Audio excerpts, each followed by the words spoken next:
Securing storage and storage virtualisation. ठीक है, 3 unit information storage management की। ठीक है, अब हमने डेटा के बारे में सीख लिया, हमने स्टोरेज के बारे में जान लिया कितने टाइप्स के होते हैं, कैसे होते हैं, उनमें उनमें डेटा स्टोर कैसे होता है, वर्चुअलाइजेशन क्या होती है, कैसे होती है, क्यों हम लगाते हैं। तो अब आखिरी स्टेप आता है कि उसको सिक्योर हम कैसे रखें। ठीक है, तो स्टोरेज सिक्योरिटी फ्रेमवर्क्स, 4 फ्रेमवर्क होते हैं। ठीक है, the basic security framework is built around the 4 primary services of security. 4 primary service होती हैं इसकी: accountability, confidentiality, integrity and availability. This framework incorporates all security measures required to mitigate threats to these 4 primary security attribute। ठीक है, पहला है accountability service, accounting for all the event and operation that takes place in data center infrastructure। जो भी कुछ हो रहा है डेटा सेंटर के इंफ्रास्ट्रक्चर में, उन सबको लिख के रखना। ठीक है, जैसे जैसे कि हम जो दिन का हमारा कितना स्पेंड हुआ, एक्सपेंडिचर जितना भी रहा दिन का, उसको हम एक लिख के रखते हैं एक एक कॉपी में। वैसे ही ये अकाउंटेबिलिटी की जो भी कुछ हो रहे हैं, ऑपरेशंस हो रहे हैं, इवेंट्स हो रहे हैं उस डेटा सेंटर में, उन सबका एक लॉग मेंटेन रखना है। ठीक है, the accountability service maintains a log of event, जो भी कुछ हो रहा है हर चीज का। ठीक है, किसी ने अगर सर्च किया है, किसी ने अगर सी किया है, किसी ने अगर चेंजेस किए हैं, अपडेट किया है, कुछ भी उसने किया है, ठीक है, कुछ उसने नया क्रिएट किया है, तो सब कुछ स्टोर होएगा। that can be audited or traced later for the purpose of security, जिसको कि बाद में हम चेक कर सकते हैं कि उस टाइम पे क्या हुआ था डेटाबेस के अंदर, और उसको हम ट्रेस भी कर सकते हैं। ठीक है, कि उस टाइम पे कैसे कैसे इसने अब मतलब अगर कोई दिक्कत आया, कोई अगर ब्रीच आया, तो वो सेव हो जाएगा कि जो भी हैकर था वो पहले यहाँ आया, उसने यहाँ से इसकी एक्सेस ली, उसने इसकी एक्सेस ली, उसके बाद वो यहाँ तक पहुंच गया। तो इसलिए ये हेल्प करता है सिक्योरिटी इंक्रीज करने में। ठीक है, हर चीज का लॉग रखना अपने पास, क्योंकि लॉग एक रिटर्न फॉर्म में होता है।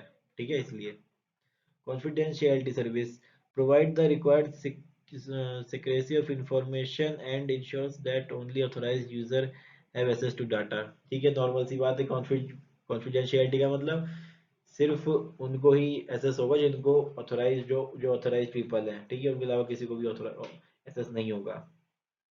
ठीक है, तो सिर्फ उतनी ही इंफॉर्मेशन शेयर की जाएगी जितनी की उस पर्टिकुलर यूजर को ऑथराइज्ड है। ठीक है, फिर आता है integrity service. The objective of the service is to detect and protect against unauthorised alteration और डिलीशन ऑफ इंफॉर्मेशन।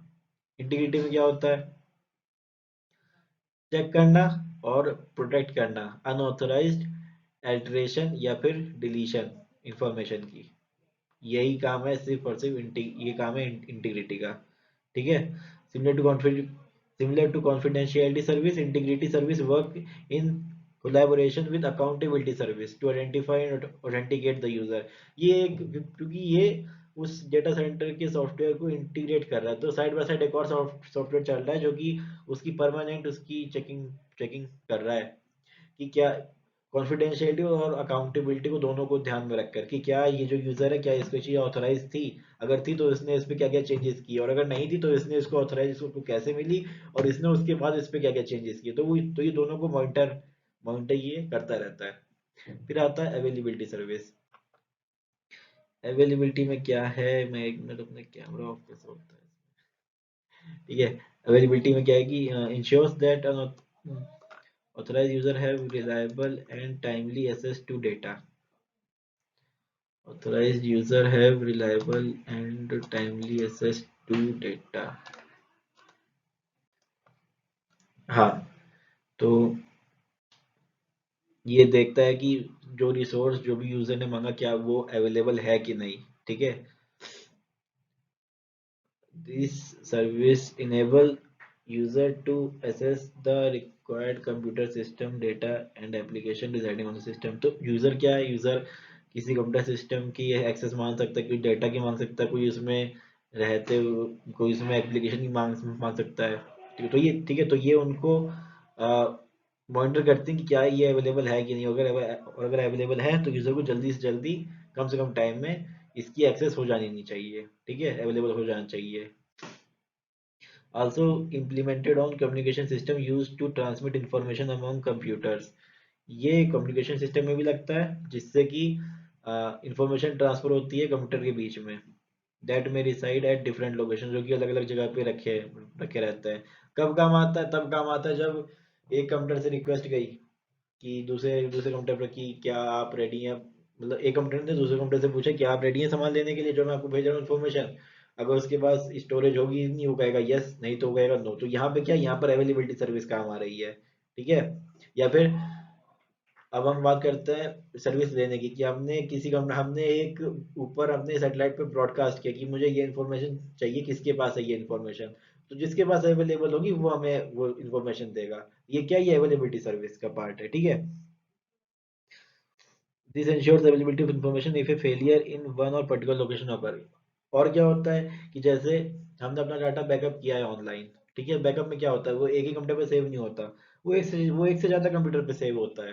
तो अगर कभी बाई चांस कोई एक कंप्यूटर डैमेज हो गया या ऑफ हो गया, कुछ भी हो गया उसमें, कोई भी उसमें में कैटास्ट्रॉफिकल इवेंट आ गया उस कंप्यूटर के डेटा पर, तो हमारा डेटा जो है वो उसमें लॉस नहीं होगा, क्योंकि हमारा डेटा बहुत जगह बैकअप है, तो वो कहीं और से आ जाएगा।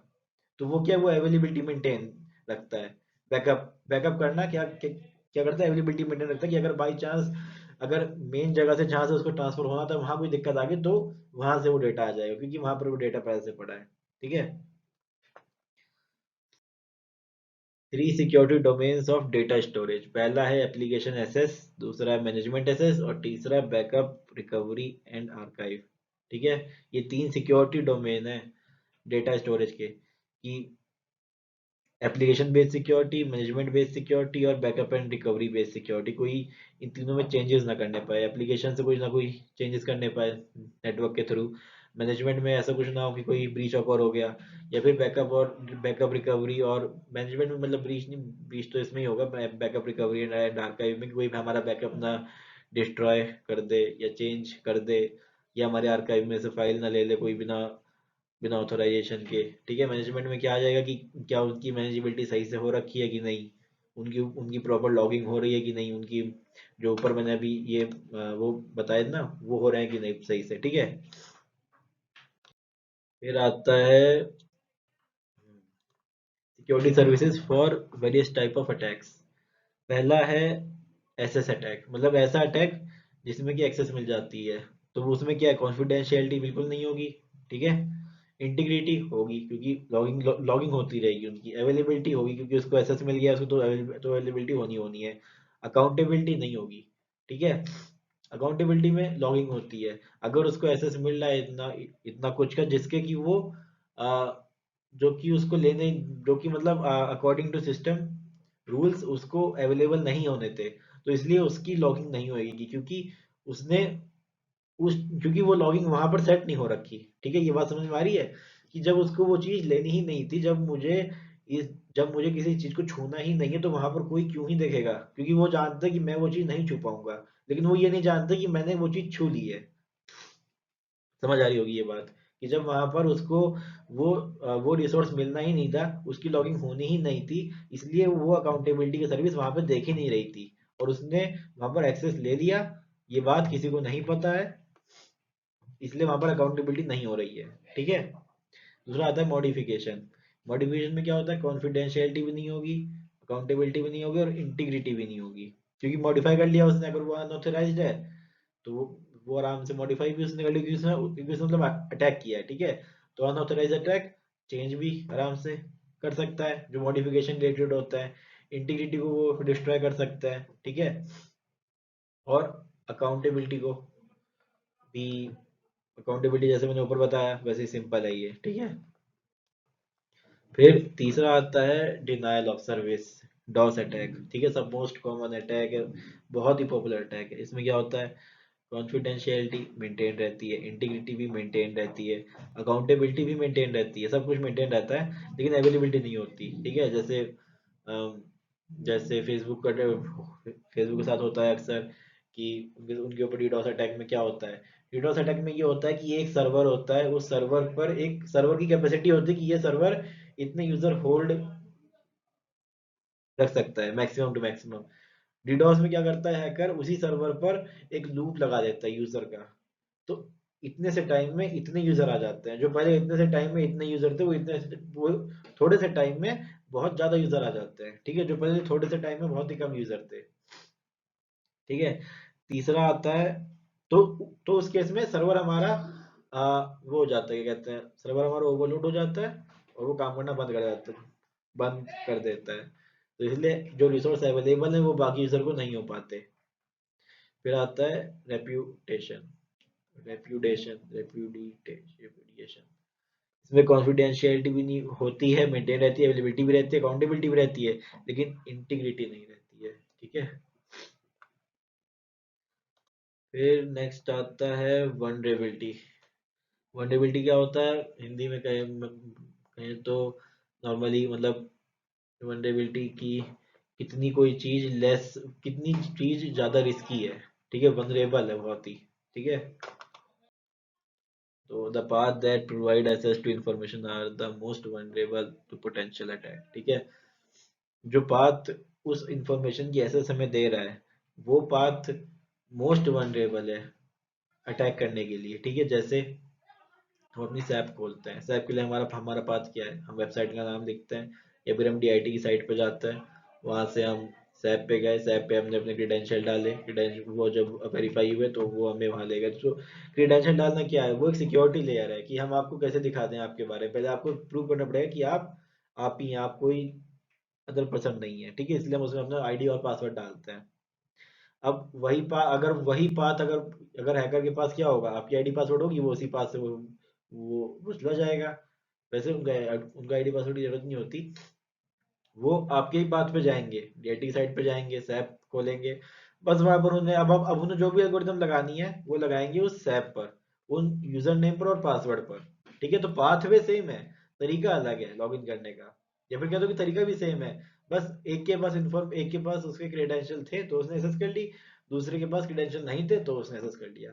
ऊपर पाथ सेम है, तो इसलिए पाथ एक बहुत ही वनरेबल चीज है, मतलब पाथ एक बहुत ही वनरेबल बन जाता है जब जब उसकी एक्सेस वो देता है हमें किसी चीज को। ठीक है। Implementing security control at each access point of every access path is termed as defence in path.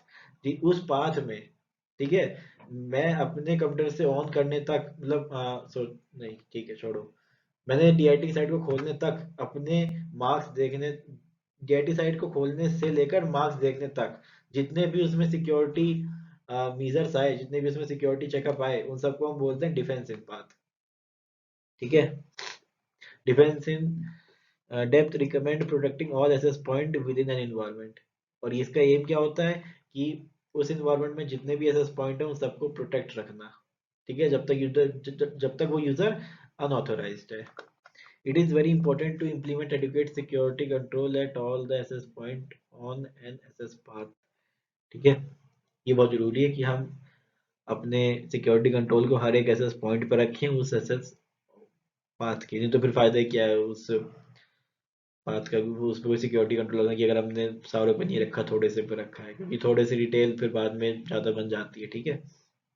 तो इसलिए एक्यूरेट, एग्जैक्ट और प्रिसाइज एब्स्ट्रैक्शन करने के लिए हमें सिक्योरिटी कंट्रोल लगाने हैं हर एक एसेस पॉइंट पर। ठीक है। ताकि ये पूरी पूरी श्योरिटी मिल सके कि हाँ यूजर ऑथोराइज्ड है। ठीक है। फिर आता है storage security domains. Storage devices that are not connected to a storage network are less vulnerable they because they are not exposed to security threats via network। ठीक है। तो इसका मतलब है कि जो स्टोरेज डिवाइस जो कि स्टोरेज नेटवर्क से कनेक्टेड नहीं है, ठीक है, वो लेस वनरेबल है क्योंकि वो एक्सपोज नहीं है सिक्योरिटी थ्रेट नेटवर्क के थ्रू। ठीक है। सिक्योरिटी थ्रेट कहाँ से आएगा, नेटवर्क से ही तो आएगा।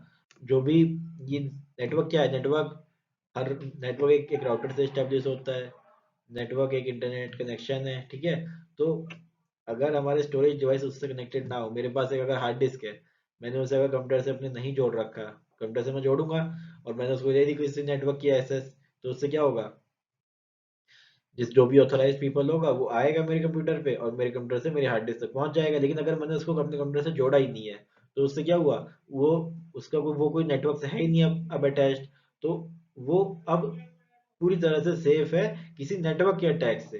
ठीक है, सिर्फ नेटवर्क के अटैक से, बाकी अटैक से नहीं। बाकी अटैक्स कौन कौन से हो सकते हैं, कोई फिजिकल लेवल अटैक हो सकता है, तो वो सिर्फ नेटवर्क के अटैक से सेफ है अभी। However, with increasing use of network in storage environment, storage devices are becoming highly exposed। लेकिन क्योंकि नेटवर्किंग का यूज बहुत ज्यादा हो रहा है स्टोरेज इन्वायरमेंट में, हम ऑनलाइन अपना डेटा बैकअप रखते हैं, तो ये बहुत ज्यादा तो storage device are becoming highly expose to security threat. तो इसलिए जब बड़ी बड़ी कंपनियां अपना डेटा ऑनलाइन रखेंगी किसी ना किसी कंप्यूटर पे, तो उन पर तो जो भी सर्विस देती हैं ऑनलाइन बैकअप की, उनके ऊपर बहुत ज़्यादा सिक्योरिटी थ्रेट आते हैं।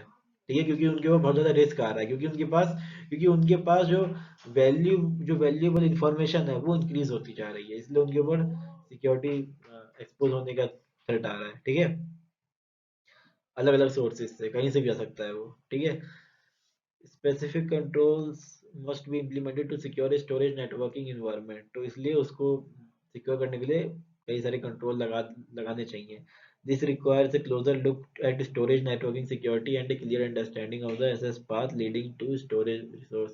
इसके लिए हमें बहुत ही डीप में जाना पड़ेगा स्टोरेज नेटवर्किंग सिक्योरिटी को देखने के लिए, ताकि हम उसकी एक क्लियर अंडरस्टैंडिंग ले पाए। ठीक है, तो storage security threat in application access domain. तो ये एक ब्लॉक डायग्राम जैसा है, इसमें क्या हो रहा है, मेन चीज यहाँ से देखो, ये हमारा स्टोरेज है, ये भी हमारा स्टोरेज है। ठीक है,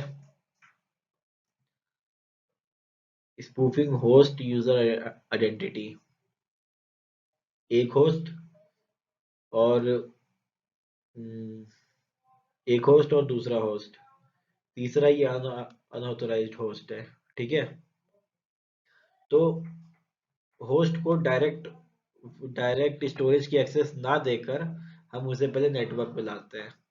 ठीक है, नेटवर्क पे लाने से क्या होता है कि उसकी उसकी उसकी ऑथेंटिसिटी चेक होती है, क्या वो ऑथराइज्ड है कि नहीं। ठीक है, ये हमारा यूजर है। ठीक है, ये आईपी नेटवर्क है जो अलग अलग को मिल रखे हैं। ठीक है, सबके अपने अपने आईपी एड्रेस है।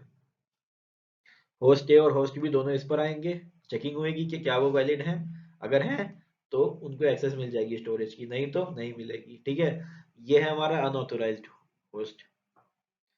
ठीक है, spoofing identity, evaluation of privilege. तो जो अनऑथोराइज्ड होस्ट होगा उसका क्या काम है, वो स्टोरेज की एक्सेस कैसे लेगा, वो नेटवर्क को बाईपास करेगा बाय बिकमिंग ए होस्ट। वो किसी होस्ट ए या बी की तरह बिहेव करेगा कि मैं हूँ होस्ट ए या मैं हूँ होस्ट बी। तो वो समझेगा, जब नेटवर्क में समझेगा कि हाँ अच्छा ये होस्ट ए है, होस्ट ए को इस चीज की एक्सेस है, तो उसको वो चीज दे दो। तो उसका काम क्या है, स्पूफिंग आइडेंटिटी करना। वो होस्ट की आइडेंटिटी स्पूफ करेगा। ठीक है, अपने स्पूफिंग का मतलब कि अपने आप को उसके जैसा बनाना। वो कहेगा कि मैं ही हूँ होस्ट ए। ठीक है, और उसकी वो प्रिविलेज ले लेगा। ठीक है, तो ये वही होस्ट ए या होस्ट बी बन गया, और बस फिर वो समझेगा कि अच्छा इस तरह से तो फिर वो उसको एक्सेस दे देगा। ठीक है, और फिर बाद में वो डेटा लीक हो जाएगा, क्योंकि उसको उसकी एक्सेस मिल मिल गई है। ठीक है, अब आता है controlling user access to data.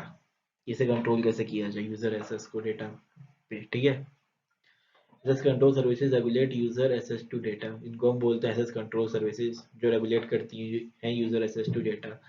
फिर है these services mitigate the threat of spoofing host identity and elevating host privilege।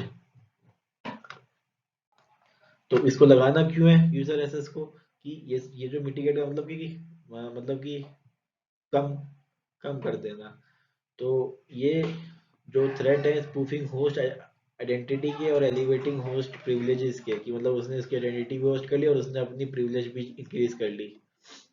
तो ये उनको कंट्रोल करता है, ये उस उसके थ्रेट को डिक्रीज करता है। ठीक है, both of this threat affect data integrity and confidentiality, क्योंकि ये दोनों ही, क्योंकि ये थ्रेट अफेक्ट किस पे करते हैं, इंटीग्रिटी पर और कॉन्फिडेंशियलिटी पर। ठीक है, कि वो ऑथराइज है और वो सब कुछ ले रहा है। Technical control in the form of user authentication and administrative control, एक टेक्निकल कंट्रोल मिल जाता है। ठीक है, किस फॉर्म में, यूजर ऑथेंटिकेशन में और उसके एडमिनिस्ट्रेटिव कंट्रोल में। तो यूजर ऑथेंटिकेशन मतलब कि क्या वो यूजर सही है, क्या वो उसके लिए है, क्या वो सामान हमें उसको देना है। और एडमिनिस्ट्रेटिव कि अ, कि अगर वो कि वही है कि क्या वो सामान हमें उसे देना है कि नहीं, क्या वो प्रिविलेज उसकी है कि नहीं इस चीज की। ठीक है, वो एडमिनिस्ट्रेटिव कंट्रोल में आ जाता है। In the form of user authorization are two access control mechanism used in application access control.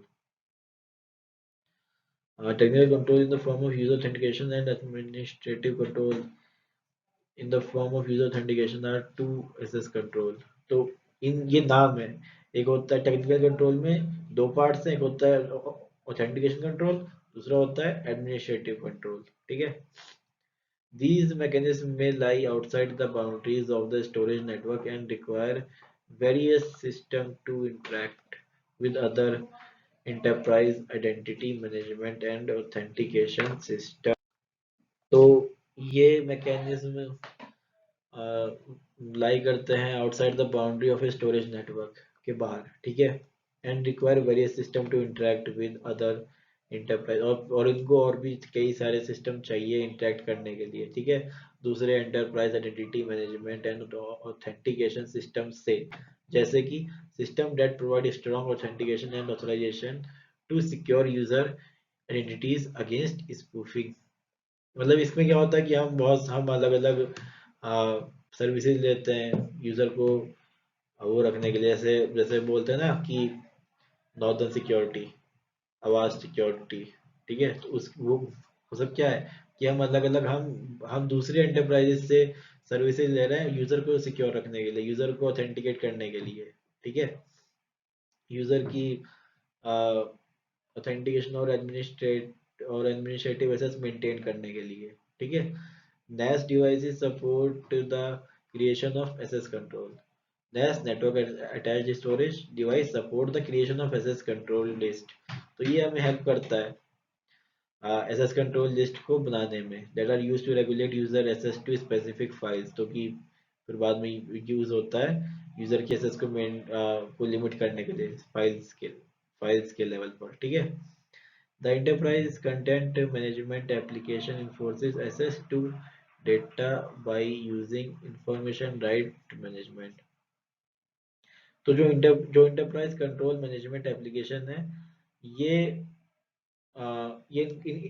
इनका काम होता है enforces access to data by using IRM information rights management. ये लोग ध्यान रखते हैं ऐसा कि कौन की कितनी इंफॉर्मेशन किसके लिए बनी है, मतलब कितनी इंफॉर्मेशन किसको एक्सेस होनी चाहिए। ठीक है, that specifies which user have what right to a document. ठीक है, इनके पास एक पूरा डॉक्यूमेंटेशन होती है, उसमें लिखा होता है कि इस यूजर का, इस होस्ट का ये राइट्स है। ठीक है, जो कि बाद में चेंज हो जाते हैं अगर कोई एडमिनिस्ट्रेटर उन्हें चेंज करना चाहे तो। rather protecting the storage infrastructure, इसमें है पहला, securing the storage infrastructure from unauthorised access involves protecting all the element of the infrastructure.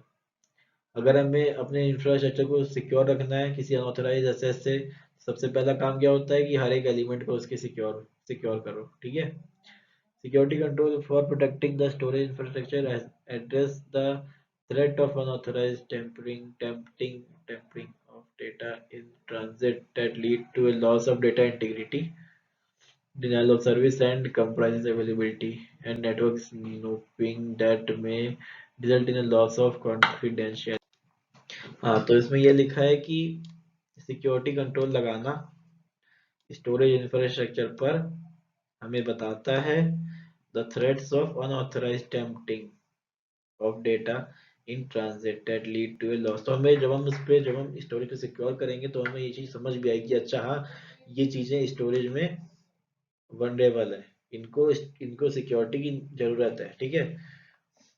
That lead to a loss of data integrity, तो हम उसे समझें कि हाँ अगर ये एक्सपोज हो गया तो इससे हमारा लॉस है, ठीक है, डेटा इंटीग्रिटी का लॉस है। हाँ, ठीक है। Law that leads to a loss of data integrity, जो कि इससे कि हमारे डेटा इंटीग्रिटी का लॉस हो सकता है। और denial of service that compromises availability, DoS का क्या काम है, अवेलेबिलिटी कॉम्प्रोमाइज करना, तो ये उसमें भी हमें हेल्प करता है जानने में कि ऐसा ऐसा होने के कितने चांसेस हैं। एंड नेटवर्क स्नूपिंग दैट में result in A loss of confidentiality, ठीक है। समझ आ रही बात, नेटवर्क स्नूपिंग स्नूपिंग होने में हमें हेल्प करता है, मतलब प्रिडिक्ट करने में हेल्प करता है, जिससे कि क्या लॉस हो सकता है, हमारा कॉन्फिडेंशियलिटी लॉस होती है जब जब स्नूपिंग होती है, ठीक है। और अवेलेबिलिटी लॉस तब होती है जब डॉस होता है, डिनायल ऑफ सर्विस, ठीक है। The security control for protecting the network fall into two general categories. Control इसमें नेटवर्क को प्रोटेक्ट करने के लिए कंट्रोल दो कैटेगरीज में आता है। पहला होता है कनेक्टिविटी इंफ्रास्ट्रक्चर इंटीग्रिटी, और दूसरा है स्टोरेज नेटवर्क इंक्रिप्शन, ठीक है। Controls for ensuring the infrastructure integrity include a fabric। Infrastructure integrity के लिए क्या आ जाएगा, fabric switch function to ensure fabric integrity के लिए फैब्रिक स्विच फंक्शन आ जाएगा।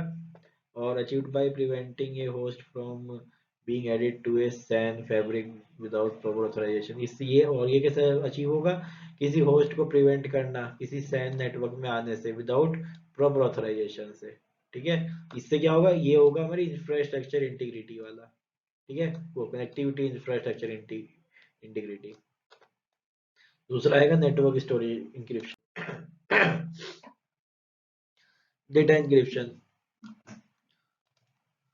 ठीक है। तो डेटा इंक्रिप्शन में क्या है, protecting data held inside the storage array, ये मेन चीज होती है, ठीक है, कि स्टोरेज में जो रखा है अंदर स्टोरेज एरेज में फिजिकली, उनको प्रोटेक्ट कैसे करें, ठीक है। तो threat at this level include tampering with data, खिलवाड़ करना डेटा के साथ, विच वायलेट्स डेटा इंटीग्रिटी, जो कि डेटा इंटीग्रिटी को वायलेट करेगा, मीडिया थेफ्ट, ठीक है, कि मतलब बाहर डेटा रिलीज हो जाएगा, और which compromises data availability and confidentiality, ठीक है। To protect against these threat, encrypt the data held on the storage media or encrypt the data prior to being transferred in the disk। इसको रोकने के लिए हम क्या कर सकते हैं, या तो हम डेटा को एनक्रिप्ट कर दें जो कि उस स्टोरेज मीडिया में रखी है, या फिर दूसरा क्या है कि डेटा को एनक्रिप्ट कर दो उस स्टोरेज में डालने से पहले, ठीक है। एक है उसको उसमें डालने के बाद, एक है उसमें डालने से पहले, ठीक है।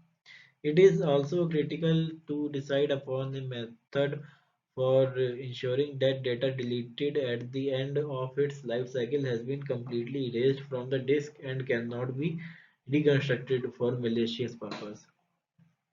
ये भी बहुत important part है डिसाइड करना कि upon a method of ensuring that data deleted at the end, जो कि डेटा डिलीट हो गया है एंड में, जो कि कंपनी के यूज का डेटा नहीं है अब, of its life cycle has been completely erase, कि क्या वो कम्प्लीटली इरेज हुआ है कि नहीं हुआ है, ठीक है, डिस्क से, and can not B reconstructed, और वो वापस नहीं आ सकता। ऐसे हम जानते हैं कि यहाँ नॉर्मल फोन के स्टोरेज क्या होता है कि अगर फोटो वीडियो अगर डिलीट हो गई तो वो वापस आ जाती है।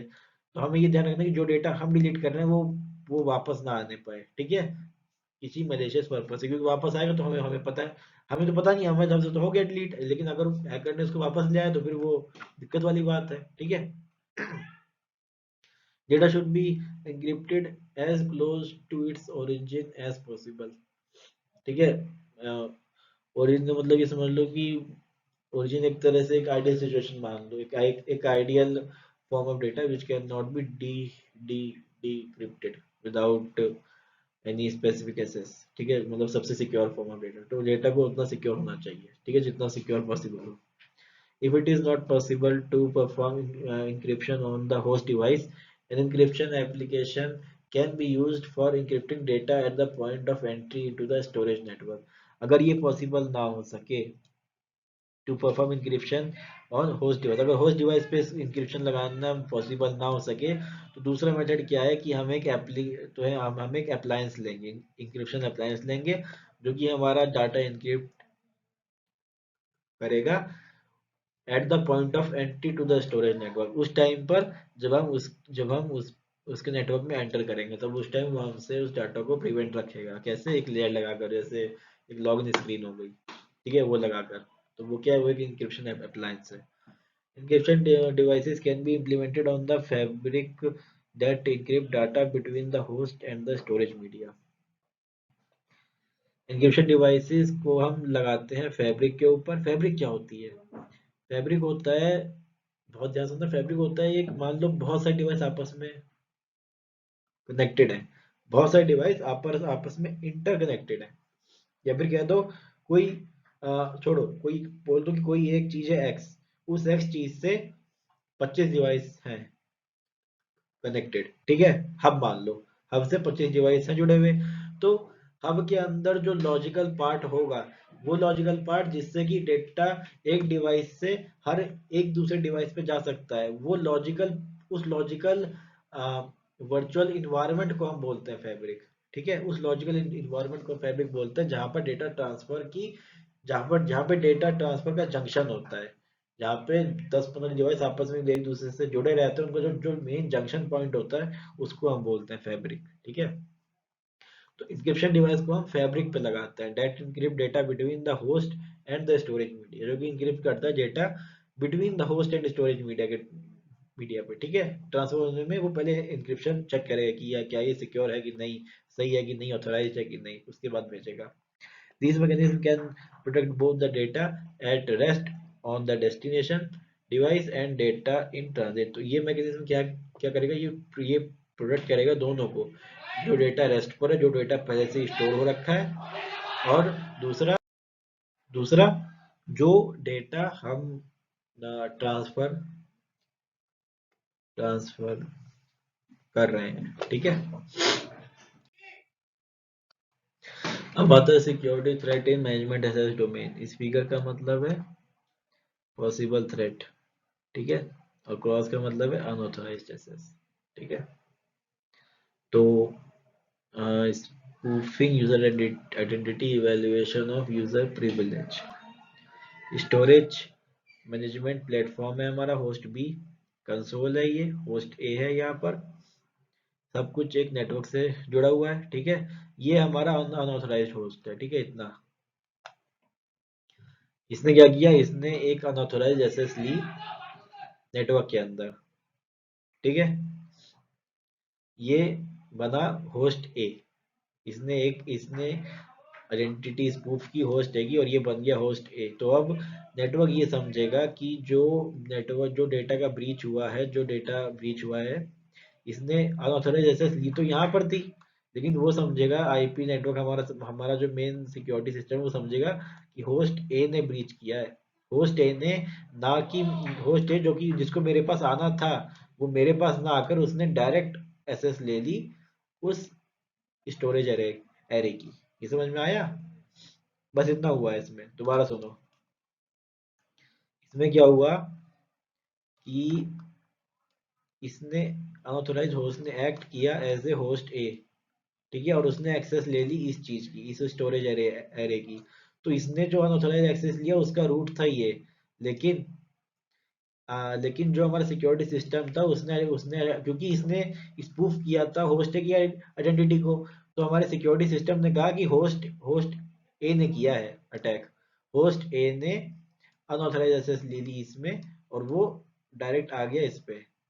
ठीक है, उसको उसको अनऑथराइज एक्सेस मिल गई डायरेक्ट इसकी, बिना मेरी परमिशन के, उसने मेरे से परमिशन नहीं मांगी। तो इस केस में क्या हुआ, लॉगिंग नहीं हो पाई। उसने इससे परमिशन नहीं मांगी, होस्ट ए ने जब इससे परमिशन नहीं मांगी, तो लॉगिंग नहीं हो पाई, और उसको डायरेक्ट डायरेक्ट उसको डेटा मिल गया। ठीक है, ये प्रॉब्लम आती है इन मैनेजमेंट एसेस डोमेन में। ठीक है, वो चाहता तो उसको यहाँ से भी मिल सकती थी एसेस, यहाँ से आता है, ऐसे जाता है कि एक प्रोडक्शन स्टोरेज एरे से फिर यहाँ पे जाता है, लेकिन उसने डायरेक्ट वो एसेस ले लिया यहाँ पर। ठीक है, securing backup, recovery and archive, bureau बोलते हैं इसको। ठीक है। Bureau is the third domain that need to be secured against attack. तीसरा डोमेन है securing Bureau is complex and is based on the Bureau software accessing the storage arrays। ये complex होता है टास्क और ये बेस्ड होता है उसके सॉफ्टवेयर्स पर, ठीक है, जो कि एक्सेस कर रहे हैं स्टोरेज एरे को। It also depend on the configuration of the storage environment that configuration of the storage environment at the primary and secondary site। तो ये डिपेंड करता है कॉन्फ़िगरेशन स्टोरेज एनवायरनमेंट की प्राइमरी एंड सेकेंडरी साइट्स पर भी, ठीक है। Specially with remote backup solutions prefer directly on a remote tape device और using any array based remote application. ये काम की चीज़ नहीं है इतनी, ठीक है। Organizations must ensure that the DR site maintains the same level of security for the backup data। Organisation को ये इंश्योर करना है कि जो डीआर साइट है वो मेंटेन रखे same level of security data के बैकअप के लिए, ठीक है। Protecting the bureau infrastructure requires addressing several threats, ठीक है, हर थ्रेट को एड्रेस करना, including spoofing the legitimate identity, ठीक है, उनको भी जो आइडेंटिटी वनरेबल है उनको इंक्लूड करना डीआर साइट पे, और tampering with data, network snooping, DoS attack and media theft. तो ब्यूरो के इंफ्रास्ट्रक्चर को प्रोटेक्ट करना, ब्यूरो का काम क्या है इंफ्रास्ट्रक्चर को प्रोटेक्ट करने के लिए, ये सारी चीजें हैं, ठीक है। ये सारी की सारी चीजें ब्यूरो की रिस्पॉन्सिबिलिटी बन जाती है, ठीक है, प्रोटेक्ट करना इन चीजों से। Such threat represent potential violation of integrity, confidentiality and availability, ठीक है। तो इससे वायलेशन हो जाता है हमारी इंटीग्रिटी के रूल का, कॉन्फिडेंशियलिटी के रूल का और अवेलेबिलिटी के रूल का। सिक्योरिटी थ्रेट इन ब्यूरो एनवायरनमेंट। अब ब्यूरो में देखते हैं कि ब्यूरो में क्या दिक्कत आ रही है सिक्योरिटी की, ठीक है। अनऑथोराइज्ड होस्ट हमारा है ये, ठीक है, अनऑथोराइज्ड होस्ट है हमारा, इसने कोई डीआर साइट की आइडेंटिटी को स्पूफ किया, ठीक है, और ये उसके नेटवर्क पे उसने अनऑथोराइज एक्सेस ले ली। एक बार उसने अनऑथोराइज एक्सेस ले ली, उसको ये एरे जो डीआर साइट का था और ये एरे जो लोकल साइट का था, दोनों की उसको एक्सेस मिल गई, ठीक है। फिर बस फिर डाटा हमारा लीक हो गया। तो इसमें क्या हुआ कि इसमें उसको पहले उसको डीआर साइट की स्पूफिंग चाहिए, उसको डीआर साइट की स्पूफिंग करनी होगी। जैसे उसने स्पूफिंग कर ली तो उसको डेटा मिल जाएगा, ठीक है। सैन सिक्योरिटी आर्किटेक्चर, ये सैन की सिक्योरिटी आर्किटेक्चर है। इसमें क्या है, इसमें जोन्स होते हैं। पहला जोन एडमिनिस्ट्रेटर का, दूसरा जोन फायरवॉल का, तीसरा एसएस कंट्रोल, चौथा होस्ट के स्विच का, और फिर जोन ई स्विच राउटर, ठीक है, ये जोन ई होता है। फिर डिस्टेंस एक्सटेंशन वाला आ जाता है जोन एफ, फिर जोन जी आ जाता है स्विच स्टोरेज का, ठीक है। तो ये जोन्स है सिर्फ सैन की सिक्योरिटी आर्किटेक्चर के। अ, ये इनकी प्रोटेक्शन स्ट्रेटेजीज है, ठीक है। अलग अलग जोन की अलग अलग प्रोटेक्शन स्ट्रेटेजी। जैसे जोन ए में क्या होगा, authentication at management level, management console पे ऑथेंटिकेशन लगाई जाएगी, तो रिस्ट्रिक्ट मैनेजमेंट हो जाएगी line of to unauthorise user हो, ठीक है। उसमें वो कैसे होगा, मैक एड्रेस लॉकडाउन की, ये याद कर लो चीज़ें, क्योंकि ये थोड़ा साइबर सिक्योरिटी से रिलेटेड, तो इसको समझने में टाइम लग सकता है। मैक एड्रेस लॉकडाउन में क्या होता है कि सिस्टम याद कर लेता है कि अगर इस मैक एड्रेस से आएगी कोई भी रिक्वेस्ट तो मुझे उसकी रिक्वेस्ट नहीं प्रोसेस करनी है। Implement VPN tunnelling for secure remote access, हम वीपीएन लगाते हैं, टू फैक्टर ऑथेंटिकेशन लगाते हैं। फिर जोन बी में क्या होता है, फिल्टरिंग लगा देते हैं, एड्रेस फिल्टरिंग हो जाती है, और स्क्रीनिंग लगा देते हैं, ठीक है, प्रोटोकॉल पर, ठीक है। हम ब्लॉक कर देते हैं उन पोर्ट्स को जो कि बहुत वनरेबल हैं। फिर जोन सी में क्या हो जाता है, हम यूज़र की ऑथेंटिकेशन पे ध्यान देते हैं, ठीक है। फिर जोन डी में क्या होता है, रिस्ट्रिक्ट एफसीएसएस टू लेजिटिमेट होस्ट, हम हम एक्सेस जो फाइबर चैनल की जो एक्सेस है वो हम रेस्ट्रिक्ट कर देते हैं। जोन ई में protect traffic on your fabric by using E port authentication. अब हम यहाँ पर ई पोर्ट ऑथेंटिकेशन लगाते हैं। हम यहाँ पर ये क्या, ये एक अप्लायंस बेस्ड ऑथेंटिकेशन है जो हम लगा रहे हैं, जोन ई में लगाते हैं, ठीक है। फिर आता है zone F, implement encryption for flight data. फिर हम इन आईपी से for security for SAN extension via FCIP. तो हम यहाँ पर अलग अलग प्रोटोकॉल्स एल्गोरिदम लगाते हैं, ठीक है, उस डेटा पर जो कि जो डेटा ट्रांसफर हो रहा है, ठीक है। डिस्टेंस एक्सटेंशन है ये, ठीक है। सिक्योरिटी को हम डिस्टेंस पे लेके जा रहे हैं। फिर जोन जी आता है, switch storage, protect the storage area from SAN, ठीक है। इतना ही लिखा है, स्क्रीनशॉट दिखाई भी दे रहा। स्टोरेज वर्चुअलाइजेशन, वर्चुअल वॉल्यूम्स ये हैं, वर्चुअलाइजेशन लेयर लगा दी, और heterogeneous physical storage. Heterogeneous physical storage जहाँ से जो हमारा मेन स्टोरेज है, ठीक है। वर्चुअल वॉल्यूम्स जहाँ वर्चुअली हमने उसको स्टोर किया है, और फिजिकल वॉल्यूम्स, वर्चुअल वॉल्यूम्स दिखाने के लिए, फिजिकल वॉल्यूम्स स्टोर करने के लिए, ठीक है। और ये लेयर है जिसके थ्रू वर्चुअल, ये वो लेयर है जिसके थ्रू वर्चुअलाइजेशन हो रहा है। स्निया, ठीक है, storage networking industry association storage virtualisation, ठीक है। तो ये इनका आर्किटेक्चर है। इस वर्चुअलाइजेशन इनके अलग अलग टाइप्स होते हैं, तो ये तो कर लेना। Storage virtualisation at different level of the environment storage. ये तो खैर सर ने इतना में सीरियसली पढ़ाया भी नहीं है सब पार्ट, ठीक है। ऊपर ऊपर का ही था सिर्फ, मेनली सर ने ध्यान दिया जिस पर। तो different level of the virtualisation में क्या होता है, वर्चुअलाइजेशन में एक सिक्योरिटी लेयर आ जाती है, क्योंकि हमने स्टोरेज को अपनी वर्चुअलाइज कर दिया है, ठीक है। वो वहाँ पर है नहीं, पर हम दिखा रहे हैं कि वहाँ पर है। तो अगर यूजर वहाँ से एक्सेस करना चाहे तो वो नहीं कर पाएगा, क्योंकि वहाँ पर वो एक्चुअली नहीं है, वहाँ पर सिर्फ उसका वर्चुअल फॉर्म रखा है, ठीक है। जैसे कहते हैं होलोग्राम ऑफ स्टोरेज। तो ये अलग अलग लेवल पे दिखा रखे हैं। सर्वर लेवल पे path management, volume management, replication होती है।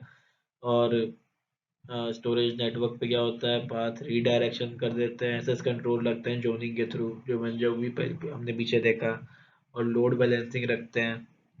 और स्टोरेज में क्या होता है, volume management, access control, application rate model लगा देना, ठीक है, कि अगर मान लो किसी ने को कुछ अगर कर भी दिया तो हमारा सामान हमारा डेटा वापस आ जाए। फिर स्टोरेज वर्चुअलाइजेशन कॉन्फ़िगरेशन है, ये सर्वर्स हैं, स्टोरेज नेटवर्क है, वर्चुअलाइजेशन अप्लायंस लगा दिया यहाँ पर स्टोरेज नेटवर्क के ऊपर, ठीक है। और ये स्टोरेज है, तो ये आउट ऑफ बैंड है, ये इन बैंड है। आउट ऑफ बैंड में क्या होता है कि वर्चुअल अप्लायंस बाहर होता है नेट स्टोरेज नेटवर्क के बाउंड्री के बाहर, ठीक है। और इन इन बैंड में क्या होता है कि वर्चुअल अप्लायंस स्टोरेज नेटवर्क की बाउंड्री के अंदर होता है, ठीक है। तो यहाँ पे क्या हो रहा है कि सर्वर और स्टोरेज एरिया में जो कम्युनिकेशन हो रहा है वो नेटवर्क के थ्रू हो रहा है, और वो नेटवर्क वर्चुअलाइजेशन अप्लायंस के साथ ऑथेंटिकेट कर रही है। यहाँ पे क्या हो रहा है, सर्वर और स्टोरेज एरिया का कम्युनिकेशन वर्चुअलाइजेशन अप्लायंस के थ्रू हो रहा है, जो कि नेटवर्क पे रखा है, ठीक है। फिर टाइप ऑफ स्टोरेज वर्चुअलाइजेशन है, ब्लॉक लेवल स्टोरेज वर्चुअलाइजेशन पहला। इसमें क्या होता है कि ये हमारे सोर्सेज हैं, ठीक है, जहाँ से लेना है डेटा। और virtualisation applied at SAN level, अच्छा सॉरी, ये सर्वर है और ये हमारे स्टोरेज आ रहे हैं, इनके ऊपर वर्चुअलाइजेशन एक एक वर्चुअलाइजेशन हम लगा देते हैं, ठीक है, इस तरह से। तो ये होता है ब्लॉक लेवल वर्चुअलाइजेशन, ठीक है, इन सब के ऊपर। फिर नेक्स्ट आता है फाइल लेवल वर्चुअलाइजेशन। यहाँ पर क्या होता है, क्लाइंट है, सॉरी क्लाइंट है, और फाइल सर्वर है, स्टोरेज एरे है, फाइल सर्वर है, क्लाइंट है, ठीक है, फाइल शेयरिंग इन्वायरमेंट। तो यहाँ पर हम सर्वर लगा दे रहे हैं। बिफोर, अच्छा बिफोर फाइल लेवल वर्चुअलाइजेशन, पहले क्या होता, क्लाइंट ने सर्वर के थ्रू एक्सेस ली अपने फाइल ट्रांसफर करने के लिए, ठीक है। अब क्या हो रहा है, क्लाइंट सारे एक वर्चुअल अप्लायंस से जुड़े हुए हैं, ठीक है। वो वर्चुअल अप्लायंस फाइल सर्वर और स्टोरेज एरे से जुड़ा हुआ है, या फिर कहते हो कि फाइल सर्वर से जुड़ा हुआ है, और फिर वो फाइल सर्वर स्टोरेज एरे से जुड़ा हुआ है। तो यहाँ पर एक लेवल ऑफ सिक्योरिटी आ गई, किस नाम से? वर्चुअल अप्लायंस के नाम से, बस। ठीक है। फिर क्या आखिरी स्लाइड है हमारी, storage virtualisation challenges, scalability maintain रखना, फंक्शनैलिटी। कहीं दिक्कत नहीं आनी चाहिए, जो हमने पीछे देखा स्लाइड्स में, उनमें अगर अप्लायंस में कोई दिक्कत आ गई तो फिर तो पूरा पूरा नेटवर्क ही डाउन हो गया हमारा। मैनेजेबिलिटी, कि उनको मैनेज मैनेज करके रखना, क्या वो सही से कनेक्टेड है, ऑप्टिमाइज्ड पाथवे क्या होगा सबको कनेक्ट करने का आपस में, ठीक है। और सपोर्ट की प्रॉपर मेंटेनेंस उसकी होनी चाहिए टाइम टू टाइम, ठीक है। और स्केलेबल का मतलब हमें पता ही है कि वो उसकी स्केलेबिलिटी कितनी है, वो कितना लोड ले सकता है, ठीक है, वो सब चीज़ें।